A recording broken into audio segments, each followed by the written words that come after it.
We are reading Chapter 10 of Touching Spirit Bear. As Cole lay thinking about the sparrows, pain surged back and forth through his body. He felt himself slipping into darkness and blinked hard, doggedly clinging to life, willing himself to not let go. For hours he kept blinking, but by dawn, staying conscious seemed less important. Now he hung on the edge of existence, detached from the real world, weightless and moved by the wind. Thoughts of the sparrows disappeared. As daylight seeped through thick curtains of haze, a new pain arrived and gradually worsened until it could not be ignored. Pressure had built in his lower gut. He needed desperately to go to the bathroom, but held back, grimacing. He had no way to squirm away from his own waist. Finally, the pain became so sharp, Cole let out a deep groan. He couldn't fight his own body any longer. Painful shame gripped Cole as waste slipped from his body and a raw stench filled the air. He jerked his head and arm to drive away the mosquitoes swarming around him, but they returned instantly. Finally, he gave up. An absolute and utter hopelessness overwhelmed him. He felt like a helpless baby, not able to roll away from his own filth. He wanted to hate somebody, to be angry, and to place blame on everything and everyone for this moment. But anger took energy, and Cole no longer had energy. As the sun climbed over the trees, black horseflies started attacking. Unable to drive them away, Cole felt the huge insects bite him. He gazed desperately away at the fallen tree beside him. A 10-foot trunk remained upright, its ragged top charred where lightning had struck. Whiffs of smoke still curled upward.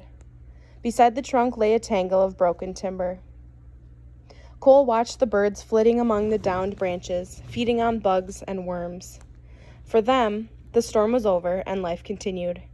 The falling of the tree was simply a natural reality, like the passing of another day. Cole eyed the birds as he struggled to concentrate. Something in those branches had been important.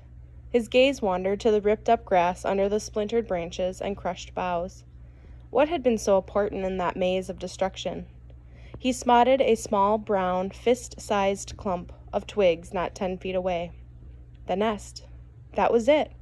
That was what he had been searching for. Something about that nest was important. But what? And then he found them.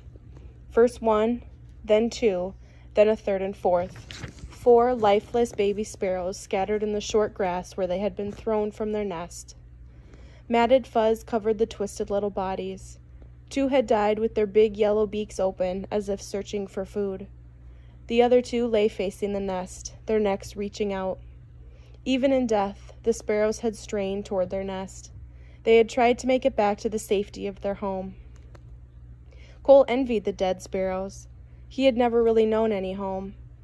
It sure wasn't the big brick building that his parents landscaped and fixed up to impress the neighbors, nor was it the empty space he returned to most days after school.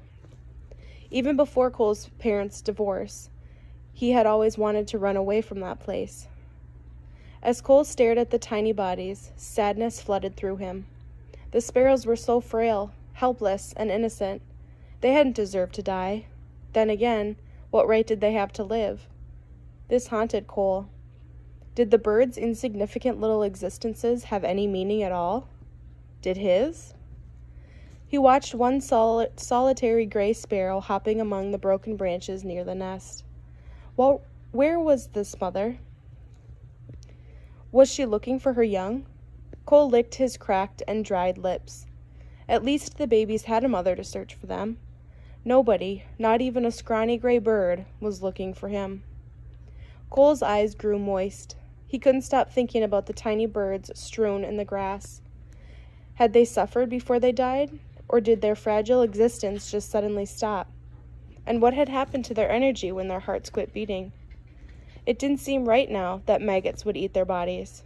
Or maybe they would just rot into the ground and help the grass grow. Maybe that was the circle Edwin had spoken of. You live, die, and rot, then something else lives, dies, and rots. Cole understood this cycle. Beside him, a tree had died. Already, ants and bugs crawled among the cracked bark and splintered wood. For them, life went on. In a few weeks, they would make new homes from the wood. With time, the tree would rot and become dirt. Then a new seed would fall and grow, and another tree would push upward. Years later, that tree would fall back to earth and begin the cycle all over again. Yes, death was part of living. Cole knew his own body would eventually die and decay and be reduced to dirt. That was okay.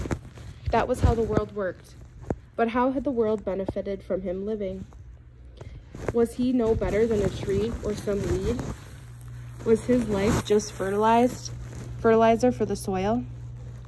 Cole grunted angrily. He didn't want to die yet. Yes, someday that would be part of his circle. Someday he would lie in his own waste and be eaten by maggots. But not now. Suddenly, in that moment, Cole made a simple decision. He wanted to live. In death, there was no control, no anger, and no one to blame. No choices, no nothing. To be alive was to have choice. The power to choose was real power, not the fake power of making others afraid. Cole knew he had used that fake power many times. All of his life, he had squandered his choices, wallowing in revenge and self-pity, keeping himself down. Now, as he lay near death, those he had haunted were safe and warm. Those he had blamed were still alive and well. He had hurt himself most. Life was empty and meaningless unless he found some meaning. Maybe it was a vision, or maybe just a thought. Maybe a hallucination. A simple image entered Cole's mind. A tiny sparrow in a nest, helpless, neck straining upward, mouth gaping open. The sparrow Cole imagined was not angry. The young bird was helpless. It knew nothing of pride or control. It pleaded only for help, wanting nothing more than a worm brought by its mother. A worm was food was energy, and energy was life. The baby begged simply for life. Mosquitoes and horseflies swarmed around Cole's face. He grunted and jerked his head. It didn't matter who was at fault for his dismal life. All that mattered was living. Cole wanted to live and once again make choices. But to live, he needed food, and soon. But how? Every ounce of food he had eaten earlier lay in vomited chunks beside his body. Cole fingered blades of grass under his left hand, then broke off a few and brought them to his lips. His dry, swollen tongue felt stuffed into his mouth. Deliberately, he opened his crusted lips and poked the grass inside. As he worked his jaws to chew, he searched for more grass. Gradually, the stringy green blades formed a wad in his mouth, and he swallowed. Without water, the clump caught in his throat. Again, he tried to swallow, but gag. The clump was stuck and refused to go down or come back up. Panicking, Cole stifled a cough. He didn't dare cough. Frantically, he gagged harder, twisting his head, straining until he felt blood vessels bulge on his face. He couldn't breathe. The clump was suffocating him. Rising his head, mouth wide open, he convulsed, frantic and desperate to dislodge the grass. His body screamed for air. Then, suddenly, explosively, he coughed, ejecting the wad of grass.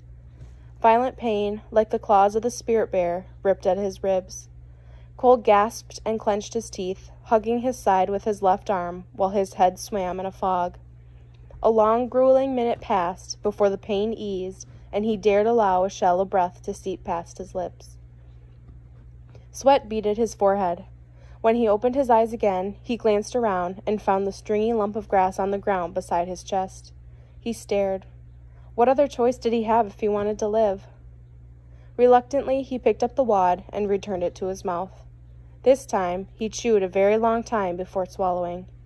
He exhaled with relief when the grass went down. As Cole reached for more grass, he spotted a worm near his hand and grabbed it instead.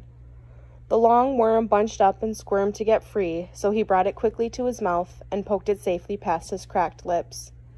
It coiled against his tongue as he bit it and started chewing. The worm was easier to chew than grass and went down with the first swallow. Cole searched for another. As he searched, the rain began again. He opened his mouth and let the drops tickle his tongue. Maybe the rain would bring out more worms. The second and third worms Cole found were smaller, and he ate them quickly. His teeth crunched on dirt, and there wasn't much flavor, but he chewed as he watched another big worm creep slowly past his hand just inches beyond his reach. Failing to find more worms, he turned his attention to bugs. The ground teemed with insects, and he began putting ants, beetles, spiders, and even a fuzzy caterpillar into his mouth. With each insect, he closed his eyes and imagined a baby sparrow reaching upward with an opened beak. Finally, exhausted, Cole rested. Sometime later, the rain stopped, and a warm sun brought back the thick clouds of mosquitoes and horseflies. They swarmed over Cole's body as if it were a dead carcass. He tried to shoo them away with an awkward swing of his hand, but they returned before his fingers touched the ground. Dozens blanketed his body, his bloody face, neck, chest, and arms. The only place Cole felt no bites was on his broken right arm. He raised his head to look. His right arm was shaded black with mosquitoes, as thick as hair. Cole could only stare, and finally he closed his eyes.